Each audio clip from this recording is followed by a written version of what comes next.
नमस्कार, मैं Pankaj Kumar, assistant professor history, DAV PG college Siwan. मैं आज आप लोगों से recommendations of royal commission on agriculture 1926 कृषि पर रॉयल आयोग की सिफारिशें 1926 पर चर्चा करूंगा। 1926 में लॉर्ड लिथगो की अध्यक्षता में कृषि पर रॉयल आयोग ब्रिटिश भारत में कृषि और ग्रामीण अर्थव्यवस्था की वर्तमान स्थिति की जांच और रिपोर्ट करने तथा कृषि सुधार के लिए सिफारिशें करने के लिए नियुक्त किया गया था। आयोग ने अनेक गवाहों की जांच और बहुत विचार विमर्श के बाद 1928 में लगभग 900 पृष्ठों में अपनी रिपोर्ट दी। कृषि पर रॉयल आयोग की सिफारिशें। कृषि पर रॉयल आयोग ने कृषि विकास के बारे में मौजूदा स्थिति का विश्लेषण कर इसे सुधारने के लिए अपनी सिफारिशें दी। आयोग ने कृषि अनुसंधान के शीघ्र विकास, मार्गदर्शन एवं कृषि कार्य को पूरे भारत से समन्वय और विश्व विकास से जुड़ने के लिए imperial council of agricultural research की स्थापना हेतु सिफारिश की। आयोग ने प्रस्ताव दिया कि पूरे भारत में परिषद को 50 लाख रुपए का गैर लैप्सिंग फंड दिया जाना चाहिए, जिसके लिए यदि स्थिति ठीक हो तो अतिरिक्त वित्तीय सहायता की अनुमति दी जाए। आयोग ने प्रांतीय संस्थानों में शोध पर केंद्रीय राजस्व से व्यय करने का प्रस्ताव रखा। आयोग ने कृषि के क्षेत्र में एक अधिक विशिष्ट प्रकार के अनुसंधान अधिकारी की नियुक्ति के लिए सिफारिश की।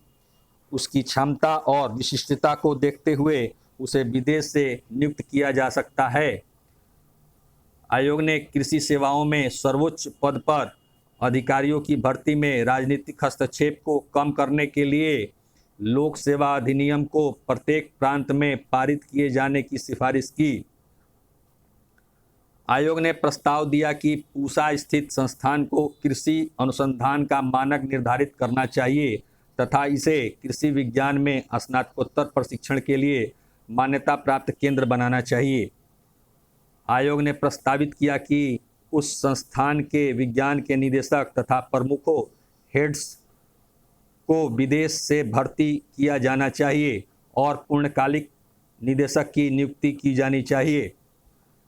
आयोग ने फसलों के सुधार के मौजूदा 3 तरीकों की सिफारिश की: मिश्रित बीजों का चयन सिलेक्शन, बीजों का संकरण हाइब्रिडाइजेशन, भारतीय परिस्थितियों में अनुकूलन एक्लाइमेटाइजेशन अर्थात बीज की विदेशी किस्मों को अपनाना। आयोग ने राय दी कि जब तक विश्वसनीय बीज व्यापारी व्यवसाय में नहीं आते तब तक उन्नत बीजों के चयन एवं वितरण को सहकारी एजेंसियों के सहयोग से कृषि विभाग द्वारा नियंत्रित किया जाना चाहिए। आयोग ने सिफारिश की कि imperial council of agricultural research के परामर्श से खाद के बारे में मौजूदा आंकड़ों के सावधानीपूर्वक अध्ययन और प्रयोग का कार्यक्रम तैयार किया जाना चाहिए। सिंथेटिक फार्म यार्ड खाद बनाने की संभावनाओं का पता लगाना चाहिए। आयोग ने सिफारिश की कि उपनिदेशक स्तर के एक अधिकारी को प्रचार के लिए प्रांतों में कृषि निदेशक के कार्यालय में नियुक्त किया जाना चाहिए। प्रचार का अर्थ कृषि से संबंधित ज्ञान का प्रसार करना और किसानों के समक्ष कृषि के काम को प्रदर्शित करना है। आयोग ने सिफारिश की कि इंजीनियरिंग अनुभाग को बेहतर तरीके से मान्यता दी जानी चाहिए और इसके कर्मचारियों को मजबूत किया जाना चाहिए। आयोग ने सिफारिश की कि वैसे कानून आवश्यक हैं जो भूमि के समेकन कंसोलिडेशन ऑफ लैंड को बढ़ावा दे सके और संरक्षित रख सके। होल्डिंग्स के सब डिवीजन और विखंडन से वैज्ञानिक कृषि में बाधा आएगी। आयोग ने पशुपालन और पशुधन की ओर ध्यान दिया और सिफारिश की कि पशुओं के लिए चराई की भूमि को कम होने के मद्देनज़र चारा फसलों की खेती की जानी चाहिए। भारतीय मवेशियों की खराब गुणवत्ता में सुधार होना चाहिए। भारतीय गायों के इम्प्रेग्नेट अर्थात गर्भाधान के लिए बेहतर गुणवत्ता वाले विदेशी सांडों का उपयोग करके ऐसा करना चाहिए। आयोग ने सिफारिश की कि गायों को दूध और बछड़ों के दोहरे उद्देश्य के लिए पाला जाना चाहिए, क्योंकि बछड़े कृषि के लिए और बोझ ढोने हेतु बहुत आवश्यक थे। आयोग ने सिफारिश की कि नगरपालिका क्षेत्र के बाहर गौशाला के लिए भूमि प्रदान करनी चाहिए और सरकार को प्रोत्साहन देना चाहिए ताकि दूध का बड़े पैमाने पर उत्पादन किया जाए। साथ ही दूध के संग्रहण, पाश्चरीकृत, पॉस्चराइज्ड करने और ठंडा करने के उद्देश्य से डिपो की स्थापना की जाए और डेयरी फार्म की स्थापना की जाए।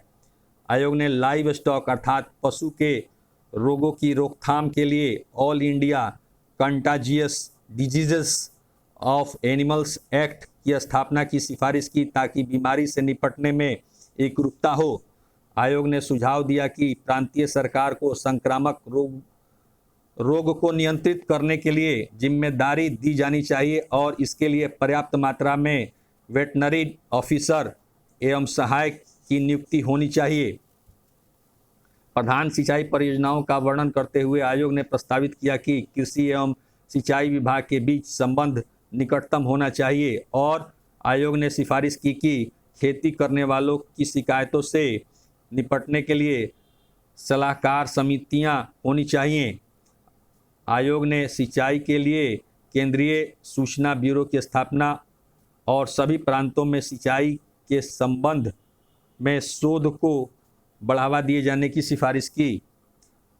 आयोग ने सिफारिश की कि कृषि एवं सहकारिता विभाग को व्यापार की आवश्यकताओं को ध्यान में रखते हुए विपणन का सवाल उठाना चाहिए और बेहतर गुणवत्ता वाले कपास, जूट, तिलहन आदि की श्रेणीबद्ध उपज की बिक्री को व्यवस्थित करना चाहिए।